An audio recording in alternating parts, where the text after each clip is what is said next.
Dordrecht is the oldest city in Holland in the low-lying Netherlands.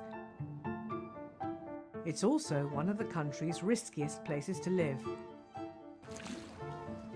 The sea and rivers which surround it are vital to its economy, but also threaten lives and livelihoods. Yeah, a great part of the island is below sea level.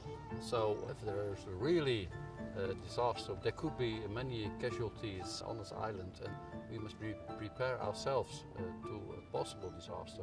Faced with the constant threat of flooding, the city of Dordrecht has embraced disaster risk reduction measures, making it an international frontrunner in city flood risk management. Work is underway to strengthen the single ring dike protecting the city at a cost of $7 million. But 3,000 residents live in the old city, which is not protected by dikes. Houses are the first line of defence against the water. So the water can still come through this building. So to make sure it doesn't go over it, we put a floodboard in front of this door so the water stays in the house and protect that area. What you see here is just the primary defense, and it's defense that area, the city, and it's not high enough, so it's heightened with these stairs, so it's just another 30 centimeters. And behind me you can see the cultural heritage, the old city, and that is not protected, so the people and the monuments have to be protected by the people that live there and not a public organization. Residents of the old city have adapted their homes to cope with flooding. Here, valuable objects have been raised off the ground.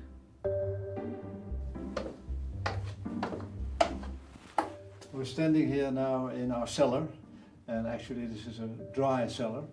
This house has a dry cellar and a wet cellar. A wet cellar means that the river can enter the cellar of the house. And, you can see that here by opening this hatch.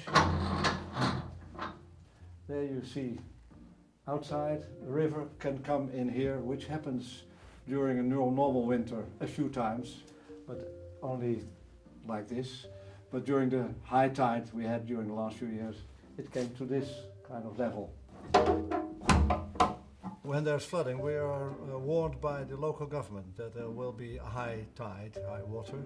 We get access to links which tells us how high the water will be. The local government will supply us with sandbags, and we can collect them and we put them at the right places. And then we are watching the computer to see how high the water will be. We think that the people need to be resilient. We can't do it here with just dikes. It's too uncertain if this physical construction will stand. So we need the people to be aware, and we need the people to be prepared and know what to do if something like that happens. What we try to do, or try to advocate, is that once you develop your city and you grow more economic activity, try to take into account that you don't become more vulnerable or more exposed. That's the way we can bring in disaster risk reduction.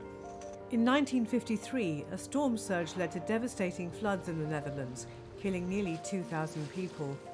More serious flooding in the 1990s acted as a wake-up call.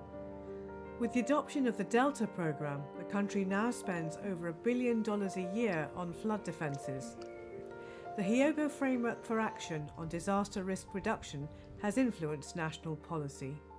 The HERK Framework Action, that has an impact on the Dutch policy. It articulated a risk-based approach. We have to take into account post-event measures that systems may fail. We reformed our strategy in the past decade, and it was not a response to a disaster. It's a proactive reformation of the policy.